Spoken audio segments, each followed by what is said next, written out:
Hey, what's going on, guys? Welcome to drboycetv.com, the home for intelligent Black people. I wanted to come in for a second and share something that was on my mind today. It had to do with a question somebody asked me. There was a person I know who they pointed out, the fact that I married my wife, Dr. Alicia Watkins, and in case you don't know, she is the love of my life. I mean, I think she's an awesome woman, and I'm very happy to be married to her. I'm very honored. And she happens to be a relationship therapist, and we've done lots of corny things like gone around the world and and taking corny pictures like this, standing next to Chinese statues. These are pictures of when we were in Guilin. Guilin, I think, is in southern China, and kind of like the Florida of China. I gotta go find it on the map, and we just do corny stuff like that, right? And I'd never done that before, but I did it with my wife because my wife was the person that I wanted to do corny things with. And so sometimes I'll get questions, right? I'll get questions about, what made you choose to get married to this person, and what made you choose to get married at this time, things like that. And I thought about it, right? I thought about it, and my wife is the couples counselor, right? She's the one who sees couples and talks about relationships with couples, and she has the licenses, and she's a full professor of social work. So I'm going to say for sure before I even begin that this is a Uncle Boyce perspective. This is simply one black man's point of view. It is not definitive on any level, but it is here to share for anybody that wants insight into maybe some things I've observed with some of this. So, is it okay? Give me a yes in the chat if it's okay for me to jump into Uncle Boyce mode and share a quick point of view on marriage. And the question that I was asked was, how do you know if a man's ready for marriage? So let me know if it's okay for me to talk about it. Hey, Precious Lewis, Angry Jenkins, Amari Robinson, AA, Miriam Herndon. See, Angry Jenkins already says marriage is a scam. I totally understand. I totally hear you. All right, so let me give you this point of view. This is a perspective. Take it with a grain of salt. So here's the deal. Here's one thing I think a lot of people don't seem to get, or maybe they don't. I don't know. I don't know. And I'm not under the assumption that everybody wants to get married. Let me just tell you this. Let me just tell you before you ever tie the knot, just know marriage takes a lot of work. It takes a lot of patience. You have a lot of days where you are gonna deal with all kinds of crap. That yeah, thank you, babe. You can put the yeah, I'm talking on live. You're live. Yeah. Okay. So but there are little benefits. Like she just bought me a salad, and I need to eat salad because I don't need to eat that food that's gonna kill me. So a good wife will keep you alive. Like that's one good thing about a spouse, and it's somebody that's kind of there, for you in certain ways. But one of the things I kind of want to share on this perspective is something that I think some people may not yet understand. And I'm under the assumption I'm really talking to people that maybe enter relationships and they're thinking about one day getting married, or they feel like that's the path they'd like to take. One of the things you have to understand, I think, especially for ladies that are lining up with dudes, is not every man wants to marry you, right? Some men just don't want to do it, and some women don't want to do it, right? Some people, how about people? We're not going to make it gender specific, but some people just um don't want to marry you. They just don't want to marry anybody. Like, some people can't marry another person. They can't do monogamy. They can't do um the sacrifices necessary to be married. And I'm not making fun of those people. I kid you not. If you're one of those people, I am not in any way criticizing your choice. I am not on any level telling you like, oh man, what's wrong with you? You need to get married like me. No, no, no. You understand. In fact, if I talk down on you, I'm really talking down on myself. Because remember, I didn't get married at 20. I didn't get married at 30. I didn't even get married at 40. I was almost 50 by the time I got married. That's because I waited until I was ready. I did not let anybody tell me what to do. Right? I waited until I met somebody that I felt was worth that level of sacrifice, that much work. And one of the things I've noticed is I think sometimes like we live in this world where everybody's chasing like fast money, fast sex. Sex has become cheap. Sex is everywhere. Everybody's offering sex. It's kind of interesting to observe. And sex is like they selling pussy by the pound at the grocery store. Like seriously, like it used to be $4.99 a pound. Now I think it's $1.98 a pound. Like seriously, they're literally selling vagina by the pound at the grocery store. And and one of the things that that I've observed is that some people think sex is kind of that driving force that creates lasting relationships. And I can't speak for everybody, right? And I can't sit here and say that sex is not important. It's very important, but it's everywhere. Like it's easy, like there's. Do you understand? And maybe again, my experience is a little bit skewed because I'm gonna tell you the truth. When you're a little bit famous and you have a little bit of money, the women don't stop coming. There's like always, you're always a good catch for somebody, right? But it's not a differentiator. It's just not a differentiator. It's like it's almost like in economics. You guys know my PhD is in finance, which is similar to which is the cousin of economics. And there are different ways you price assets in the market. There are some assets that where price differentiation can make a difference. Then there's some assets that are just commodities, and commodities are things that are just very common. Um, you can't necessarily compete as easily with a commodity. There's nothing special about a commodity. Like if I sell you an orange or an apple or a barrel of oil, it's just like all the other millions of barrels of oil out here. It's like just like all the other apples out here. Like I could say, like, well, this is a special apple, and this apple is $1.99, and that other apple was $2. You save a penny on my apples. It's kind of hard for me to really get your loyalty by selling you a slightly cheaper, slightly better apple. Because apples are everywhere. Like apples, there's nothing scarce about an apple. An apple is not a diamond. An apple is not Bloomingdale's. An apple is just a simple commodity. Well, the same thing might be true with sex. You know, sex is just a simple commodity. Some people might have the level 7 sex. Some people have the level 8, level 9. You got some level 10s out here. Congratulations if you're in that category. And that does mean something for a little while, but I don't think that that is what creates a lasting relationship. Now, why do I bring that up? Well, I bring that up because when you're kind of in the dating space, I've noticed that there are people that have different objectives. And let me explain it with an example. 20 years ago, I dated this really awesome lady that I really liked. And again, she had, we talk about the apples. She had the best apples out here, right? She had the best, she was in the bedroom. She could have been a porn star. She could have been a, professional at it. She was so good. Right. And most of the ladies who are the best are usually not, they don't brag about it. They just show you, something special when you get, when you earn the right to see all that. But I had to break up with her, right? I broke up with her after maybe less than a year of dating her. Smart lady, very nice, all this other stuff. And she was really kind of distressed. She was like, God, why, like what? I thought we had a good thing going. Like, why would you break up with me? Like, what's wrong with me? And I said, nothing's wrong with you. And she's like, are you not attracted to me? Like, and I said, no, I'm very attracted to you. She said, well, why would you end our relationship? And I said, well, it's because I feel like you want to get married and I don't want to marry you. In fact, I don't. It's not that I don't. And she's like, well, why don't you want to marry me? Or like, what's wrong with me? And I said, it's not. There's nothing wrong with you. I just don't want to marry anybody, and I feel guilty wasting your time when you could be with someone that actually wants to give you what you want, right? And it wasn't until years later that I realized that most people are not that brutally honest. Most people are not, because I really was remember thinking, God, this girl thinks I hate her. She thinks I don't like her. She thinks I'm not attracted to her. And none of that couldn't have been further from the truth. I just didn't want to get married at that time to anyone. I could have met my wife at that time and I wouldn't have married her because I wasn't ready to marry nobody. Right. And I think that people don't process that enough. And again, you guys know this platform's kind of specialized. Like I really like to specialize in intelligent Black people because I like to have deep conversations with you about issues in a way where we can get insights into stuff. And I really think that in dating, you don't have enough discussions like that.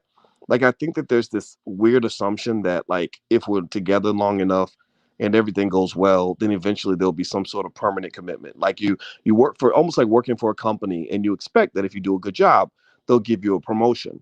Well, sometimes they don't give you the promotion because there's no promotion available. They have no plans to bring you into upper management. You're great in the mailroom. Like they're really happy that you're working in the cafeteria, right? You're the best cafeteria person they've ever had, but you'll never be the CEO. You'll never be the brand manager. You'll never get a chance to be, in the boardroom, right? Do you get what I'm saying? Do you get what I'm saying? Like so sometimes I think that we will bark up a tree where there's nothing to bark up at. Right. We're waiting for something that isn't ever going to exist. And I think that again, this is really me speaking to anybody who is more traditional in terms of thinking, okay, if we get together and if it works out, eventually we can get married. I'm encouraging you to make sure that you make sure that that position is even available before you even try to apply for it, right? And because here's the other thing, here's the other complexity of all this, right? A lot of times people don't even tell you the truth about whether the position is really available, right? It doesn't. They may either lie to you about it or they may not even know themselves, right? So like, and I'm really speaking. It's kind of a gender specific discussion, more so for women that are trying to understand men. I imagine men go through the same thing, but I've seen it more so with women, where you might have a guy, right? And let's say as a woman you meet this guy, right, and you're like, okay, he's a good catch, he's smart, he's a guy that I can see as my husband, but we got to work our way up to that status, right? So I'm gonna be nice to him, I'm gonna drop it on him, I'm gonna give him the best sex ever, I'm gonna get like it's easy to get a wife. It's easy for a man to get a wife without being a husband.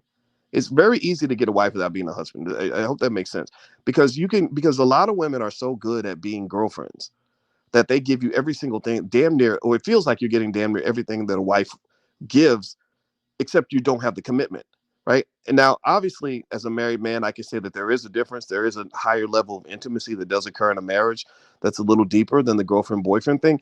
But in terms of the good stuff, like somebody cooking for you, somebody being there for you if you get sick, somebody just giving you the best, putang that ever existed. Like you get all of that, right? You can get that pretty easily again because it's the market's kind of shifted, right? The world has changed. And so what I have found is that people, if you're giving somebody all the good stuff, right? And the all, like the cow, you have the cow and the milk is free, and then you say, but one day I expect you to pay for the milk. A lot of people are not gonna do that. They're gonna be like, why would I pay for something that I already own? Right? Why would I pay for something I already have? Now I'm not saying hold back. I'm not saying hold it, like stop doing what you're doing. What I'm saying is maybe a little more discernment about who you do it for might be the objective.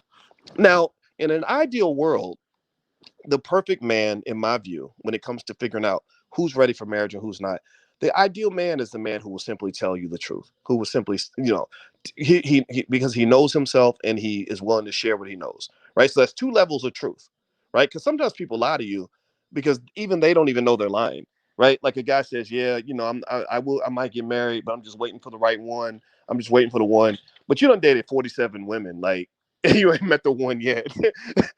That's a pretty high bar to raise. I mean, if you want to take that chance, then maybe you can beat 47 candidates for a position, then go for it. But if somebody has dated 30, 40, 50 people and they say that they're still looking for the one, that probably means that the standard is so high that nobody can meet that standard. Right. So like imagine if you tried to apply for a job and 47 people all paid money to fill out the job application and all 47 of those people were not hired. Would you apply for a job like that? Would you even think you were going to get that job? Seriously, would you think you're going to get it? No, you wouldn't. Right. So here's where I'm going with this. And Mike says, dude rambling like some female. Get to the point, bro. See, that was a disrespectful statement, Mike. I don't know why you would say something so mean, but Mike is probably obviously Mike's not smart enough to be here. So Mike, you should probably go because I love to drill the point home. I love to discuss the nuances. So sorry if my communication style does not fit your attention span. So God bless you. Anyway, so here's the deal. Here's what I'm trying to explain. People will lie to you not because they not because they are really trying to lie to you. Sometimes they'll lie to you because they don't even know what the truth is themselves. So if you're dating a man and you're thinking, gosh, I hope this one day leads to a commitment, right? Let's say you're dating a guy that has some money and he's a good person and you want to have kids with him and all that. So you're hoping for this big commitment one day. Some men just aren't ready, like for anyone. And they're not even, and sometimes they don't even know that they're not ready. That's the thing. They don't even know that they're not ready. Right? They like so if you say to them, like, hey, just tell me the truth. If you do you plan on marrying me one day or not? Do you plan on getting married one day or not? If you are offering a man the best vagina on the planet, and he knows that telling you the truth is gonna cause you to take away the thing that he's happy to receive, and he could just kind of wait it out for 2, 3, 4, 5 years and waste your prime reproductive years doing that. A lot of guys are gonna do that. Like they and they may not even do it on purpose.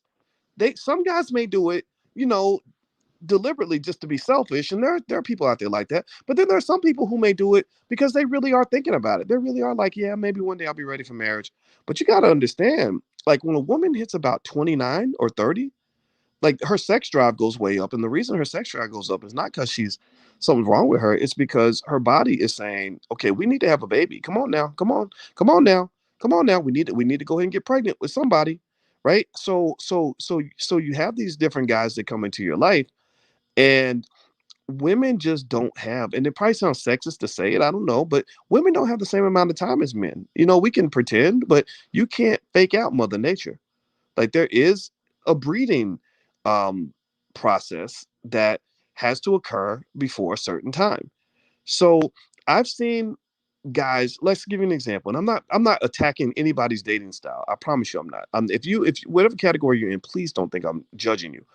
But I've seen guys that are like the if you're let me just say this. I'll use myself as an example, so it doesn't seem like I'm attacking anybody. When I was 32 years old, I made $115,000 a year. I was a single black man that made six figures. And according to Kevin Samuels, that would have made me a high value man, right? And I was a nice person. I wasn't out harming anybody. I was just looking for nice women to meet. And there were women out there throwing all kinds of things at me, right? And and the thing about it is I had time. I had plenty of time. I was 32. I didn't get married till I was 48. Right? So I had 16 years of living my life before I had to like do the whole settle down thing. Now, it doesn't mean I couldn't have done that as a woman, but if my goal was to like get together with somebody and have children, that strategy wouldn't have worked for me. And so, to me, if you are in your 30s and you're dating, you have to have a process to discern which men are going to be capable of giving you the commitment level you desire. And a lot of times they're not even going to be able to tell you. Like ideally, they'll just tell you, like, yeah, I definitely want to get married to you, or no, I definitely don't. And then you can decide what to do. Most people won't do that. Most people will say, I don't know, let me think about it, stop putting pressure on me, etc. So I would encourage you to sort of consider various factors that might tell you if that man is ever going to be willing to make a commitment for marriage. Let me tell you a little something about marriage, what I've learned, because I haven't been married that long, but shit, it takes a lot of work. Marriage takes a lot of work and a lot of discipline that a man or a woman will only commit to if they really see the value in being married and connected with another person on that level. If a person never even grew up seeing a healthy marriage, if you ask somebody about their parents and their parents were never married, I think that should be a strike. Not to say that they're a bad person, but one of the things that makes me committed to being a husband is I saw my father being a husband. Like I saw my father. My father talks to me every time I see him. He talks to me about husband shit and things you have to do, times you must submit to your wife, times where you got to learn how to deal with an argument in a certain way. Like my father taught me to be married. If I had not seen that as a young man, I probably wouldn't have I probably wouldn't have done it. I would probably look at it the way a lot of people look at it. A lot of people look at marriage as like that's bullshit. Like why would I do that? Like why I gotta be monogamous and I gotta do what somebody tells me and I gotta pay all these bills, right? So ultimately marriage is like a value system a person has. Like if they don't value marriage, then they're not gonna do it. Like think about it. Give me a yes or no. Would you pay lots of money and time and energy acquiring an asset that you do not value? If you don't value something, are you willing to sacrifice to obtain it? Like if somebody said, I want you to go to the Sahara Desert, starve to death, and dig, 80 meters under the ground to, to pick up a pile of shit. Like, would you do that? Would you go and put out a lot of effort and energy to obtain something that you do not value? Yes or no? No, you wouldn't. So a person that really is willing to do the work required to be married to another person has to be a person that values marriage. People that tend to value marriage are people that were raised in a culture where marriage was seen as valuable. If you're with a person who has never seen a healthy marriage and never seen all the hard work required to make a marriage work, if they say, yeah, I think I want to get married, and they show no evidence whatsoever that they have the ability to make long-term commitments, you might be wasting your time. Commitment requires lots of discipline. It just does. It just does. So it doesn't mean that somebody has to be written off if their parents if they were raised by a single mom or something. I'm not saying that at all. I'm not putting anybody down, right? But I'd be like, okay, so tell me about your last job. Like, you got to look for some evidence that they have the ability to make lasting commitments. Okay, if you had a job, did you have the job 8 years, or did you have the job 8 months? What were your last three relationships like? If they were all 6 months apiece, that kind of tells you that there's a mechanism there where they view relationships in a certain context. It doesn't mean I'm right. I'm not saying I'm right all the time. I'm saying that these are things I actually look at when I look to hire people for my team. When I hire people for my team, I look at I don't care if they have a degree or not. I look for skill. I look for professionalism, and I also look for the ability to have long-term commitments. If the last thing you did was 8 years or 10 years, that tells me that you're a person who can stick to things, right? Like one of my number one people that I work with, my senior producer, is a person who had a boyfriend for 14 years. That tells me that once she gets into something, she sticks with it. And I'll be damned if she hasn't been working with me for years. Because that means, because people who have that mindset are people where you can go through the ups and downs, you can have a big fight, people can be pissed off, triggered, have the feelings hurt, but yet you still come back to the table because that's just where you live, right? So that to me is a sign of the ability to make a commitment. Same thing could apply if you're talking about somebody you want to start a business with. Show me some other example in your life where you have seen an example of a long-term commitment. Did you go through 8 years of medical school? That people like that tend to have the ability to commit. I talked to a young kid the other day who's just graduating from college, and I said, "Yeah, being a college graduate shows that you can stick to something for 4 years. That's impressive. That impresses me more than what your GPA was." So that's the other thing. So the next thing I would say, and I'm not going to talk too long on this, but I want to keep going. I hope I got the point across. The other piece is, I would also understand, like, men that are ready to get married tend to be men who either A, have shown the ability to commit, or have seen a commitment, or B, also another factor is, where are they economically? you know, Getting married was easier for me when I had plenty of money and money was not an issue. I don't care what anybody says. There is pressure when you are the head of a family. I personally had a value system that said I want to be the head of a family. That to me is what manhood looks like. I also had seen what a commitment looks like and the sacrifices that are necessary. And then lastly, my economic situation had to be at a certain level for me to be ready. If I were struggling to pay my own bills, I do not want the pressure of having to pay bills for somebody else. Right? Now, it doesn't mean that you have to have money to be married. It doesn't mean poor people can't get married and actually do it right.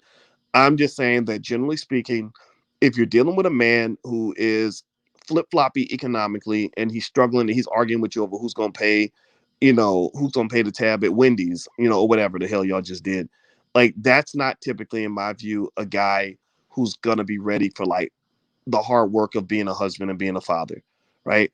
I think the last piece is, understanding that there are different kinds of men, like, and I see a lot of different male personalities, particularly since I engage with so many men online, and I respect my brothers a lot. I have a certain standard. Some guys get mad at me for it, but I don't give a shit. It doesn't matter to me.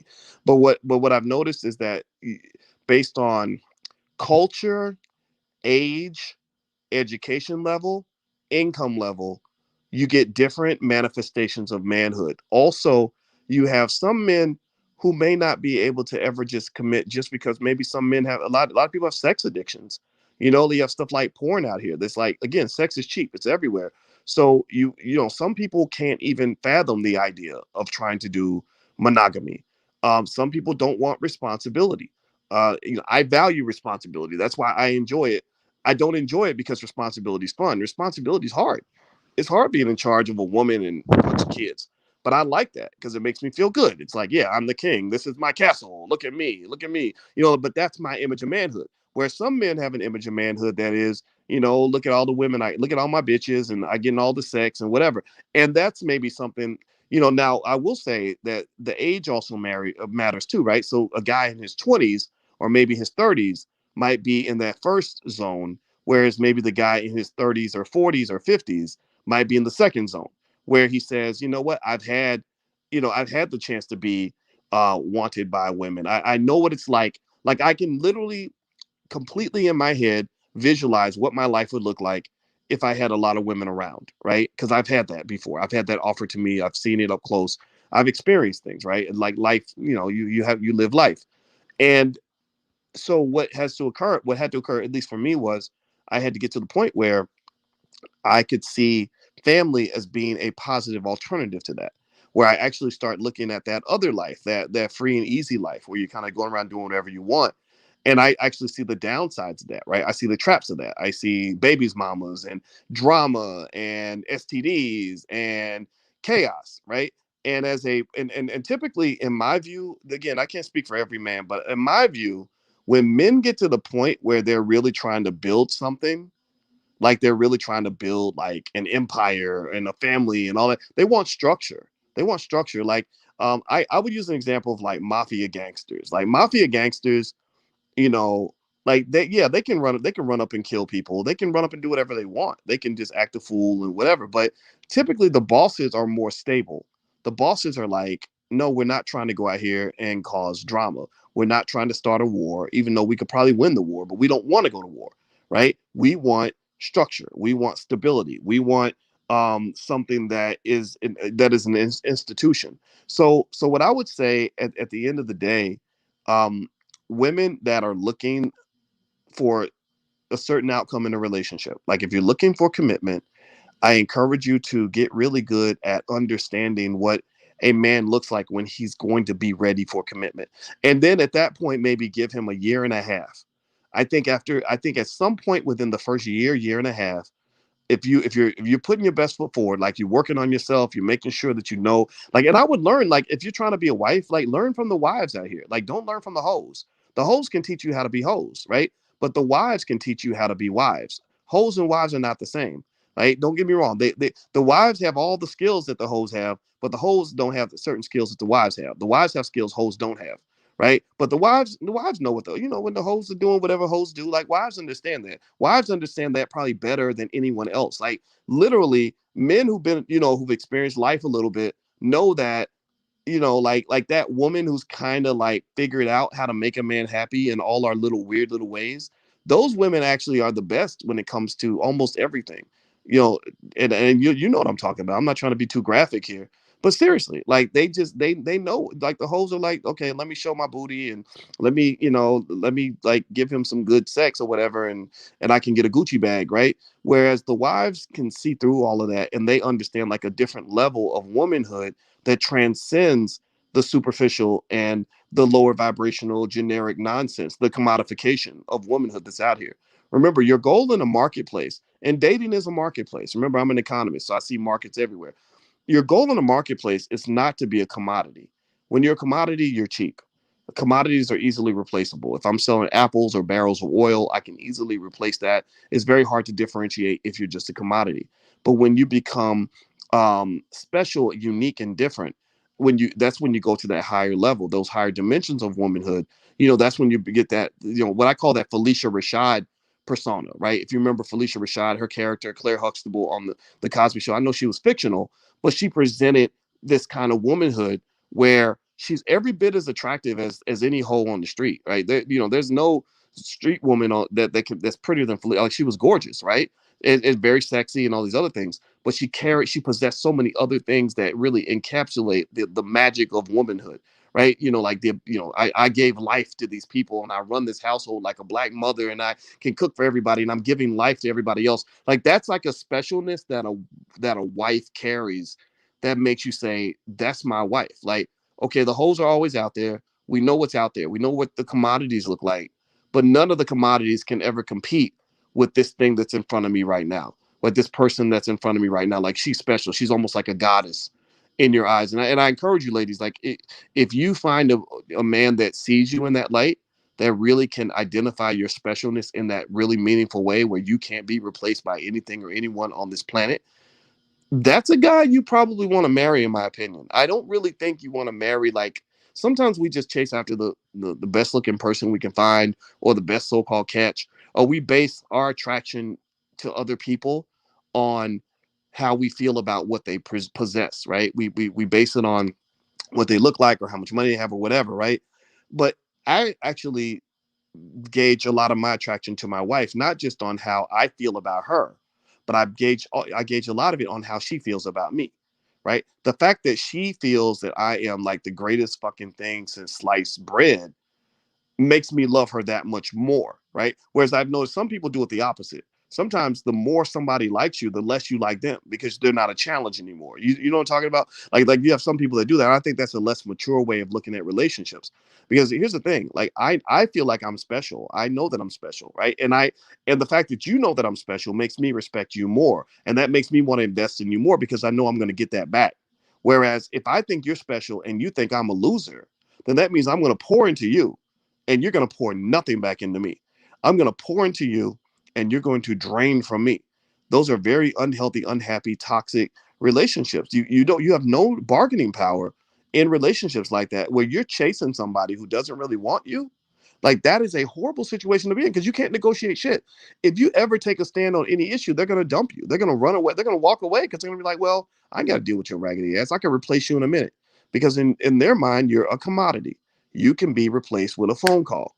What you want, ladies, in my view, this is Uncle Boyce. This is me talking, right? You can take it or leave it. It's totally cool. And I'm not judging anybody.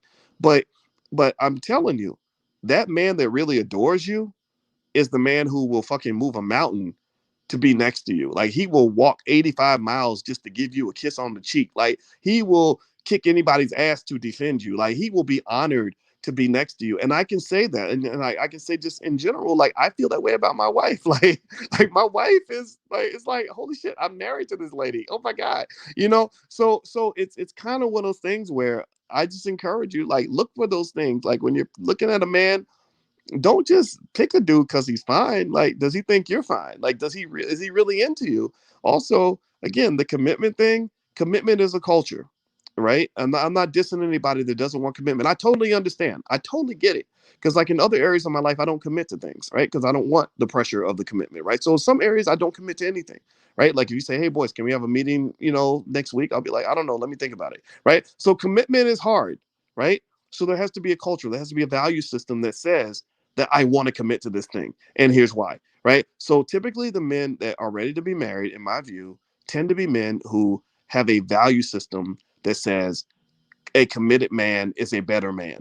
A man who leads a household is a real man, and it takes time to get to that point. Also, there has to be signs that he's gonna be ready to move forward. I would give him a year and a half to show you some sign that he's gonna move forward. Don't pay attention to the words, pay attention to the actions. Like it's got to be about the actions, because here's the thing, you're offering him some real good special secret sauce that only women have. You offering him all that black girl magic, if you know what I'm talking about. And I'm sorry, but people will lie to protect their instant gratification, right? So if it's a matter of telling you what you want to hear, just to get you to do what he wants you to do in that moment, a lot of people will just do that. I'll tell you the story, then I'm going to be done because my wife made me a salad. And I'm going to go eat it because she makes really good salad. Um, I remember there was this guy, right? Like 20 years ago, I knew this dude who was like really obese and very unattractive. But for some reason, he had all the girls, like all the women loved him. And we were just like, how the hell do you get all these women if looking the way you look? And you know what he said? I kid you not. I'm sharing the story because I think it's there's a lesson here. He said, "Oh, it's easy, man." He said, "All you gotta do is sell a hoe a dream." He said, "Just sell a hoe a dream. Just tell them what they want to hear. sell them the idea that they might get something that they're aiming to get, like a commitment or whatever, and then they'll just do whatever you say, right? And so what I would just say to you is be careful of people that are selling you dreams. um I would rather hang out with people that offer me reality, right? And the thing about it is that this requires you to look at people's actions, not just their words. Words mean nothing if the actions are not consistent with the language. So I hope that this was a helpful conversation.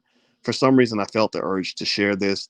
I know some people may take it the wrong way. My goal is not to insult anybody. Again, if you're choosing not to get married, I am not blaming you. Believe me, it is hard work. You have to value it. It's almost like if somebody goes to Harvard Medical School, they totally understand why somebody wouldn't want to go to Harvard Medical School, right? Medical school is hard. It takes a lot of work. But Harvard identifies people that are willing to make the commitment. They tend to be people who are ready for the sacrifice, who really want to be there. They don't want people who don't want to be there. So the same thing is true about marriage. Marriage is harder than getting through Harvard Medical School. So if you're choosing somebody that you want to allow into your medical school, you need to find people who really want to be there. Don't bring people in that you forced into the school. Don't bring people in who haven't shown the ability to actually graduate. And some of y'all out here dating these dudes that ain't ready to graduate from shit. And the reality is that it's not totally their fault that they're wasting your time. Part of that has to fall on you, because people are always going to say whatever they have to say to keep the sex coming. I don't care who it is. That's just what people do. All right. So anyway, that's it. I hope this was helpful to some of you. I'm going to get out of here. Lisa Henry says, this is such a great talk. Thank you for taking the time to give women the truth. I'm glad I could help, Lisa. I just thought about it and it just came to mind. So I thought I'd share it to anybody that was listening. And I hope this helps you. And if this conversation offended you in any way, first thing you should know is I don't care. But then number two, I am totally not here to judge you, and I just want you to know that. So live your life, be happy, find your bliss, find your peace, and it's out there. But you got to know how to look for it. All right. So have a good day and take care. And by the way, if you want to go to boycewatkins.com, we got some interesting stuff going on in the Black Business School this week. So feel free to go there and take a look. Hit the thumbs up button on your way out. I'll talk to you guys later. Take care. Peace.